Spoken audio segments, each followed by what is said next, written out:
Restu, tahu nggak teknologi untuk mengawetkan itu apa? Tahu dong Mbak Zia, teknologi untuk mengawetkan itu adalah handphone, karena komunikasinya biar awet.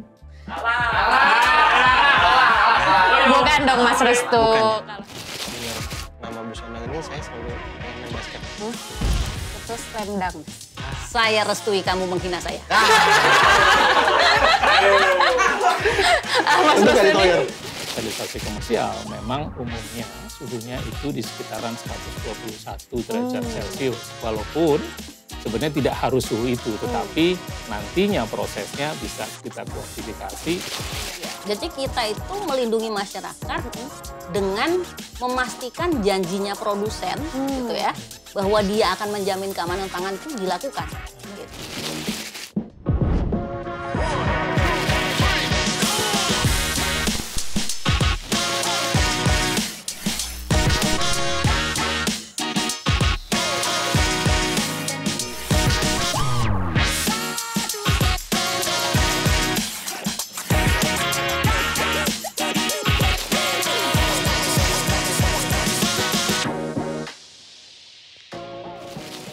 Halo Sahabat Bepom. Ketemu lagi di podcast Kata Bepom. Kanal terpercaya yang membahas tuntas semua informasi obat dan makanan. Bersama saya Zia dan rekan saya. Restu.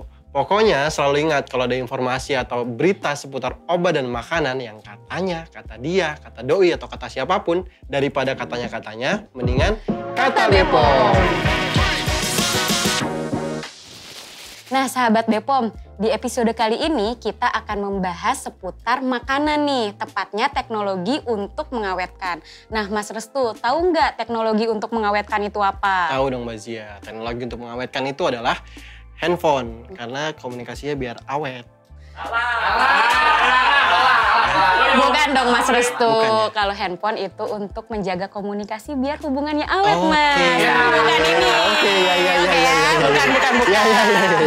Oke, nah Salah. yang akan kita bahas ini adalah teknologi untuk mengawetkan makanan. Ada yang namanya teknologi pangan steril komersial, Mas Restu. Berarti itu daging banget di pembahasan kita hari ini. Banget. Nah, itu bisa Iya. Apa? Ide bagus. kita bisa untuk mahasiswa teknologi pangan nih Mas Restu, Iya. dan untuk masyarakat Umum umum. tentunya, khususnya mahasiswa teknologi pangan ya kan? Bisa nih kita belajar satu SKS bersama narasumber kita Bisa hari ini. banget. Nah makanya pada saat ini kita sudah kehadiran 2 orang narasumber yang ahli di bidangnya.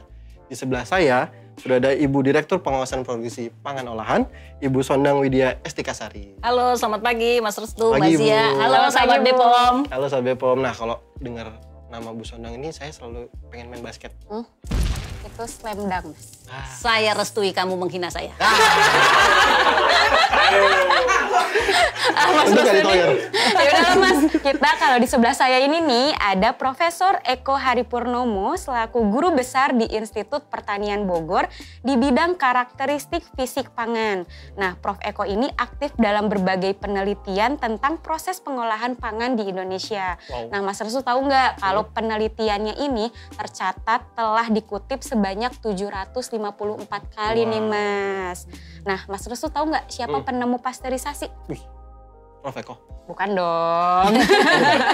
Itu namanya Louis Pasteur, Mas. Oke. Tapi Prof Eko ini yang mengajarkan ke ribuan mahasiswa di Institut Pertanian Bogor terkait dengan hal tersebut. Wow. Kita sapa aja nih. Selamat Prof. pagi, Prof. Selamat pagi Mbak Zia, selamat pagi Mas Pagi, Restu, Prof. selamat pagi semuanya. Nah, Mas Restu, kita mungkin sahabat Bepom juga nggak sabar nih Udah untuk penasaran pertanyaan banget terkait dengan topik kita hari ini. Nah, kita masuk ke pertanyaan pertama nih. Mungkin saya akan menanyakan dulu ke Prof Eko, Prof. Jadi sebenarnya pangan steril komersial itu apa sih, Prof? Mungkin bisa dijelaskan kepada sahabat Bepom. Oh begitu ya, jadi pangan steril komersial pastinya adalah pangan yang diproses dan diawetkan dengan teknologi steril komersial, sterilisasi komersial. Nah, teknologi steril komersial ini tentunya digunakan untuk mengolah dan mengawetkan pangan yang tadinya berisiko tinggi dan mudah rusak menjadi awet, umumnya dengan cara menggunakan panas. Alat yang sering dipakai itu contohnya adalah ritot. Itu sedikit tentang pangan steril komersial. Oh, Terus caranya gimana tuh biar pangan itu steril? Apakah direbus, dipanggang, digoreng? Ya, tadi pada dasarnya adalah dia di sterilisasi komersial. Tadi saya katakan umumnya dengan menggunakan panas. Jadi dia dipanaskan dalam tekanan tinggi dan suhu yang relatif juga tinggi sehingga mikroorganisme yang ada dalam pangan mati sehingga kemudian pangan itu menjadi awet. Kira-kira seperti itu. Kira-kira suhu yang dibutuhkan atau tekanan yang dibutuhkan itu berapa, Prof? Untuk bisa dikatakan kalau pangan itu tuh steril seperti itu? Ya, jadi di dalam proses sterilisasi komersial memang umumnya suhunya itu di sekitaran 121 derajat Celcius. Walaupun sebenarnya tidak harus suhu itu, tetapi nantinya prosesnya bisa kita kuantifikasi setara dengan suhu itu.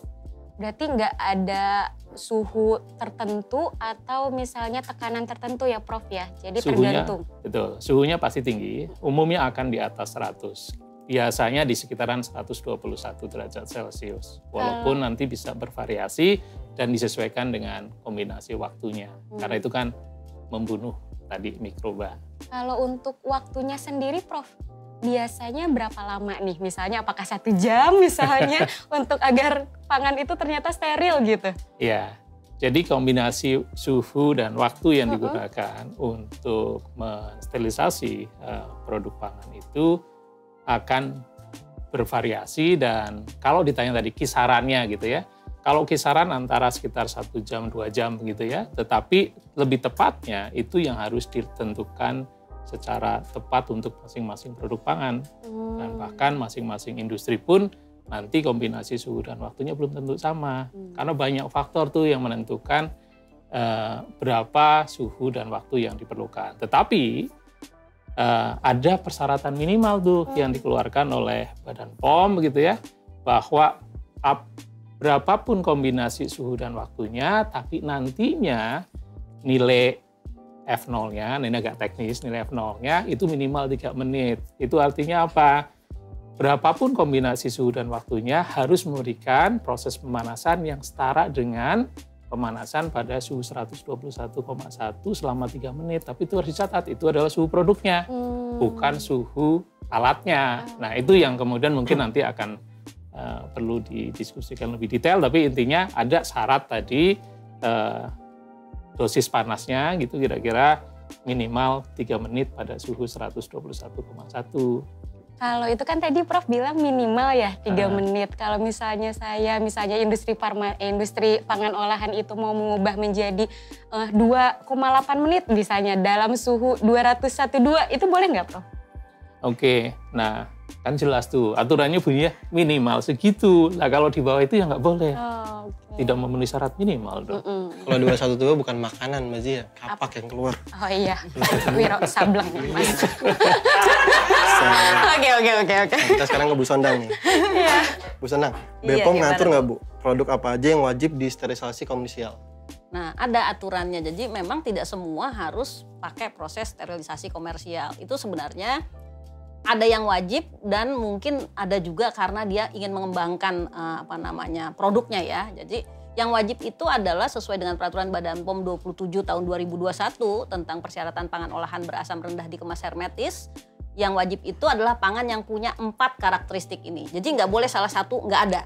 Yang pertama, pH-nya atau keasamannya harus di atas 4,6. Ini harus diukur dengan pH meter. Jadi ada alatnya gitu ya.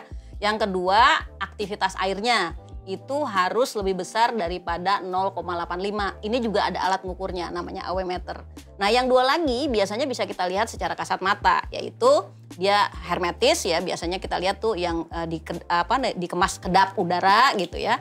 Yang terakhir itu dia disimpannya di suhu ruang, jadi bukan di kulkas gitu ya, tapi dia disimpan di suhu ruang. Nah, dengan 4 ini dia memenuhi 4 kriteria ini, maka wajib dilakukan proses sterilisasi komersial untuk membunuh bakteri yang tadi dibilang oleh Prof. Eko. Gitu.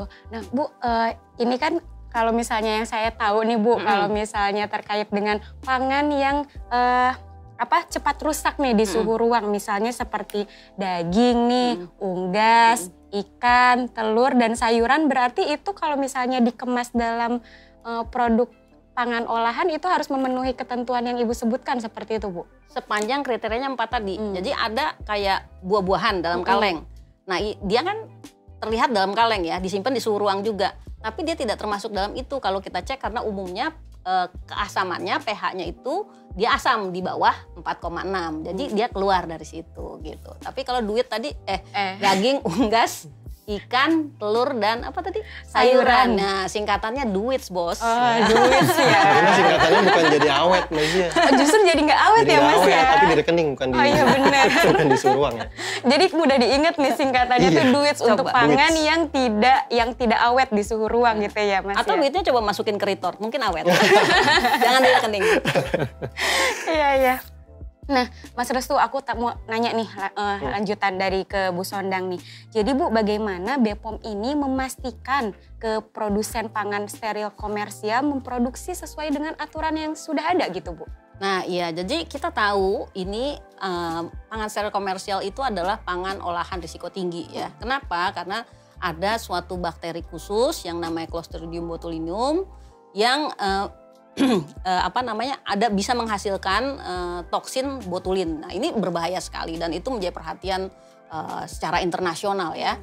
Nah oleh karena itu proses untuk memastikan bahwa toksin ini tidak muncul itu harus dikawal sejak awal proses produksi gitu ya. Termasuk tadi yang kecukupan panas yang disampaikan oleh Prof. Eko. Jadi Badan POM itu membuat yang namanya program manajemen risiko. Ini adalah upaya untuk menjamin keamanan dan mutu serta memastikan kepatuhan terhadap regulasi oleh pelaku usaha pangan dengan membuat pengawasan berbasis risiko yang dilakukan mandiri gitu ya.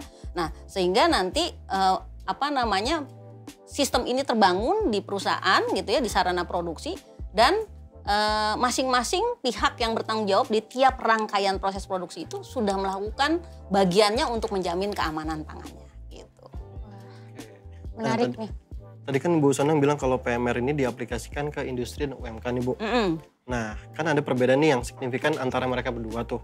Apakah disamaratakan atau dibedain nih Bu penerapan programnya? Oke. Jadi gini, saya harus tekankan satu hal nih supaya kita nggak mix up. Kalau jaminan keamanan pangannya itu nggak ada bedanya. Mau industri besar, mau menengah, mau mikro, kecil itu nggak ada alasan. Semua harus menjamin keamanan pangan. Nah, tapi bagaimana proses mendapatkan perizinannya, tahapannya, ini yang kita bedakan. Kalau menengah besar tentu dia sudah punya sumber daya ya, kapasitas. Jadi ketika dia menerapkan program manajemen risiko yang kemudian akan diverifikasi Badan POM sehingga dia nanti mendapatkan izin penerapan program manajemen risiko, itu harus full dari awal gitu ya. Tapi begitu dia mikro kecil, kita paham dia punya banyak keterbatasan. Kita bisa bilang bahwa sebenarnya usaha mikro kecil ini bermain di atas liganya, maka perlu diberikan ruangan gitu ya. Ruang dia untuk beradaptasi dan meningkatkan kemampuan. Nah, itu kita buat tahapan perizinannya. Jadi ada tahap 1, tahap 2, dan tahap 3. Tahap 1 itu kita sebut inisiasi. Jadi basic foundation ya. Jadi apa sih yang harus dia lakukan supaya jaminan keamanan pangan ini terjadi gitu ya. Jadi itu adalah cara produksi pangan olahan yang baik serta tadi dia harus tahu validasi kecukupan panas atau angka F0-nya harus sesuai dengan tadi yang sampaikan Prof. Eko minimal 3 menit gitu ya. Nah yang kedua itu masuk ke dalam kalau dia udah dapat izin tahap PMR tahap 1 itu dia udah bisa mengajukan izin registrasi produk gitu ya. Kalau belum nggak bisa nih gitu kan. Tahap 2 dia masuk ke dalam tahapan intensifikasi. Nah dia kalau sudah melakukan CPPOB, sudah punya validasi kecukupan panas yang kemudian diikuti, dia tuh harusnya punya secara program sistematis bagaimana mengendalikan bahaya sepanjang proses produksi. Nah, jadi dia harus mengidentifikasi titik-titik bahayanya, terus bagaimana memitigasinya. Nah, itu kita kenal dengan namanya HACCP gitu ya, Hazard Analysis Critical Control Point. Nah, dia harus mengembangkan dan menerapkan ini. Itu di tahap 2, intensifikasi. Di tahap 3 itu implementasi. Jadi dia sudah melakukan penuh nih, gitu ya semuanya dan sudah juga menerapkan yang namanya audit internal gitu. Nah, artinya pemahaman dari setiap personil di dalam sarana produksi tersebut sudah lengkap, dia menerapkan audit internal, tahu apa yang harus diperiksa berbasis risiko, dan dia harus melaporkan ke Badan POM setiap 6 bulan sekali hasil audit internal ini. Nah, dalam proses ini kalau tadi ya industri besar menengah dia wajib dari awal punya izin. Nah, kalau usaha mikro kecil dari tahap 1 sampai tahap 3 kita kasih waktu dia tuh sampai maksimal 8 tahun. Gak mungkin dong gak selesai gitu ya, 8 tahun udah terlalu lama. Itu kalau serius bahkan mungkin lebih cepat daripada 8 tahun gitu. Luar biasa banget ya ternyata ininya pendampingannya Badan POM juga. Ini menarik sih Bu terkait dengan ternyata yang menjamin keamanan itu sebenarnya adalah industri pangannya itu sendiri ya Bu ya. Betul. Jadi BPOM ini mengawasi dan mengawal seperti itu ya Bu ya. Iya, jadi kita itu melindungi masyarakat dengan memastikan janjinya produsen gitu ya, bahwa dia akan menjamin keamanan pangan itu dilakukan gitu. Jadi bukan pemerintah gitu yang tanggung jawab ya, itu adalah tanggung jawab daripada setiap produsen pangan olahan. Dan ini bukan cuma di Indonesia loh, di seluruh dunia gitu ya. Kodeks rujukan internasional terkait dengan kebijakan-kebijakan pangan dan regulasi pangan itu menyatakan bahwa penanggung jawab utama untuk keamanan pangan adalah produsen pangannya. Jadi produsen pangan nih Mas yang bertanggung jawab penuh sebenarnya ya terhadap produknya sendiri seperti itu Mas. Nah kembali nih ke Prof Eko nih. Waktu kita ngomong tadi kan Prof sempat bilang retort nih Prof. Nah kalau misalnya saya membayangkan itu retort ini adalah alat yang besar, yang canggih seperti itu ya Prof ya. Nah kalau misalnya untuk UMKM sendiri nih Prof, apakah ada inovasi alat sterilisasi yang mungkin bisa dijangkau oleh mereka Prof? Iya, jadi menurut saya penting juga nih untuk kita agak tarik ke belakang sedikit begitu ya, bahwa untuk produk pangan steril komersial itu memang tadi di sterilisasi komersial untuk memastikan keamanan. Nah, keamanan dari produk ini itu ditentukan oleh kecukupan proses tadi kan ya. Dan proses ini tentunya tidak lepas dari alatnya, yaitu retort. Makanya menjadi sangat penting untuk memastikan bahwa retort itu adalah retort yang memang bisa berfungsi dengan baik. Dan tadi kalau kita lihat aturan Badan POM juga jelas, syaratnya itu F0-nya minimal 3 dan F0 itu kaitannya cuma 2, yaitu suhu dan waktu gitu kan. Makanya penting sekali untuk memiliki retort gitu ya, yang bisa berfungsi dengan baik, paling tidak kita bisa tahu berapa suhunya dan berapa lama kita proses. Karena itu yang menjadi jaminan keamanan dari produk, begitu ya. Nah, betul untuk industri besar mereka bisa tuh beli retort yang yang besar dan juga lengkap segala macam gitu ya. Tetapi untuk UMK ini saat ini saya rasa di beberapa industri di Indonesia gitu ya, para bengkel sudah mulai juga memproduksi retort dalam skala yang lebih kecil. Dan bahkan itu sudah juga ada yang mencoba memanfaatkan panci presto begitu ya. Karena panci presto ini kan sebenarnya bejana bertekanan yang bisa suhunya di atas 100. Hanya memang tadi jangan lupa, kalaupun itu panci presto, pastikan ada penunjuk suhunya.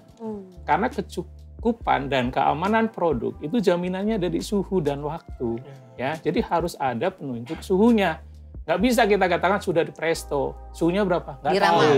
Nggak bisa. Jadi harus ada penunjuk suhunya, itu yang sangat krusial gitu ya. Dan yang kedua harus dicatat berapa lama itu di prestonya. Jadi kita tahu suhunya sekian, waktunya sekian, begitu ya. Dengan demikian keamanannya selalu bisa dijamin, gitu. Jadi memang kembali lagi ya ke suhu dan lamanya dia melakukan proses sterilisasi tersebut. Nah, berarti sampai hari ini nih ada berapa banyak UMK yang punya izin untuk memproduksi pangan steril komersial? Nah, jadi memang ini kan kalau kita lihat dia bertumbuh ya. Kalau dulu mungkin Badan POM juga tidak kepikiran gitu ya bahwa usaha mikro kecil tuh kok memproduksi pangan steril komersial gitu ya. Karena tidak tadi sama berpikirnya kan alatnya ini investasinya cukup besar. Gitu, mahal. Kan. Iya, karena kan memang besar ukurannya gitu. Kalau kita lihat di industri-industri besar menengah. Tapi ternyata memang UMK kita luar biasa. Dia cukup gesit ulet melihat peluang gitu ya. Jadi kalau kita lihat sekarang pertumbuhan usaha mikro kecil pangan steril komersial tuh terus meningkat. Sejauh ini kalau dari data kami ya yang mengajukan IPPMR itu ada 113 usaha mikro kecil yang sudah mengajukan dan kami sudah melakukan pembinaan terhadap 41 secara khusus ya, kita audit, kita supervisi gitu ya, supaya dia bisa mendapatkan IPPMR tahap 1. Dan sudah ada 17 usaha mikro kecil yang sudah terbit IPPMR tahap 1-nya dan artinya dia sudah berproses mendaftarkan produknya di registrasi pangan olahan atau bahkan sudah ada nomor izin edarnya yang dia punya dan dia sudah beroperasi. Nah kuncinya sebenarnya tadi kembali lagi tadi Prof. Eko bilang suhu dan waktu. Artinya ketika proses itu sudah tervalidasi gitu ya, dia tuh harus patuh. Kuncinya di situ. Nggak boleh sekarang saya suhunya 119 1 jam. Besok kurangin dikit tanggung soalnya udah mau pergi nonton gitu kan, nggak mungkin, nggak boleh gitu, dia harus tetap gitu ya. Soalnya Restu dipanggil dating ya nggak bisa, itu harus ditunggu sampai 1 jam, nggak boleh, harus konsisten. Nah itu sebenarnya adalah hal yang perlu diingat. Jadi bukan hanya kita punya dokumen validasi, kita punya ini SOP-nya gitu ya harus seperti ini, tapi juga itu harus dilakukan dengan patuh. Berarti jumlahnya lumayan banyak ya? Iya, jumlahnya ternyata banyak juga ya, dan banyak juga yang sudah dilakukan pendampingan oleh Badan POM gitu. Iya, emang segampang itu Bu, pendaftarannya? Kalau daftarnya tuh gampang Mas, lawong kita kan dari mana aja bisa, ini kan sekarang online ya, semua layanan publik Badan POM tuh online, termasuk untuk pengajuan izin penerapan program manajemen risiko. Bisa diajukan, bahkan dia bisa masuk pada hari libur, walaupun nanti dievaluasinya di hari kerja dong ya, masa kita libur-libur evaluasi. Tapi bisa gitu, tiba-tiba dapat ilham gitu ya, tengah malam saya mau ngisi, ya itu bisa gitu ya. 24 jam bisa 24 jam bisa diakses. Nah, memang yang penting adalah buat UMK itu juga akses informasi, apa sih dokumen yang mau dimasukin gitu kan. Gimana sih ini alat retort tadi yang disampaikan Prof. Eko. Maka kita juga punya inovasi lain nih yang namanya One Stop Digital Solution. Jadi kalau teman-teman ini, sahabat BPOM ini masuk ke websitenya IPPMR, di situ ada pilihan One Stop Digital Solution. Nah, klik di situ, nanti kita di situ punya informasi terkait dengan alat, informasi untuk belajar ya, pengenalan terkait dengan steril komersial, bahkan juga di situ ada informasi terkait dengan kolaborasi dengan orang tua angkat yang bisa kita matchkan dengan UMK yang perlu didukung untuk dapat perizinan. Gitu Mbak Zia. Keren banget nih Mas, ternyata selain mudah dan bisa diakses kapan aja, banyak bentuk pendampingannya seperti betul, itu. Dari BPOM langsung. Nah terakhir nih Bu Direktur, Prof, karena obrolan kita tentang UMK, ada nggak kata-kata hari ini untuk UMK? Mau dimulai dari Bu Sondang? Kata-kata hari ini Bu Sondang. Kata-kata hari ini buat hari esok ya. Dan seterusnya. Ya dan seterusnya ya. Jadi buat teman-teman UMK pangan steril komersial dan juga tentu pangan lainnya ya, mari maju terus, langkah kecil Anda akan berdampak besar pada roda perekonomian Indonesia. Semangat! Semangat! Keren. Lanjut Prof. Eko, jangan mau kalah nih dengan Bu Direktur. Kata-kata hari ininya. Harus mikir nih saya. Iya, saya kerasa tadi ya bahwa UMK pangan steril komersial itu harus melakukan proses dengan baik, bukan hanya untuk keamanan produk, tapi juga untuk daya saing produk mereka. Jadi saya usul UMK itu jadi singkatannya ulet, mandiri, dan kreatif. Wow. Mandiri, kreatif nih Mas. Keren banget. Tapi nggak kerasa Mbak Zia, kita udah di penghujung. Iya. Ujung apa? Penghujung acara. Iya. Iya. Dengerin obrolan dari tadi nih, saya jadi pengen lanjut S2 bidang pangan. Emang S1-nya pangan Mas? Informatika. Ya Mas Restu nih. Ya udah deh sahabat BPOM, itu dia informasi tentang pangan steril komersial. Kalian jadi dapat ilmu baru kan? Saya juga sama nih. Iya. Terima kasih juga untuk Prof. Eko dan Ibu Sondang. Sama-sama. Terima kasih hadir. Prof, Bu.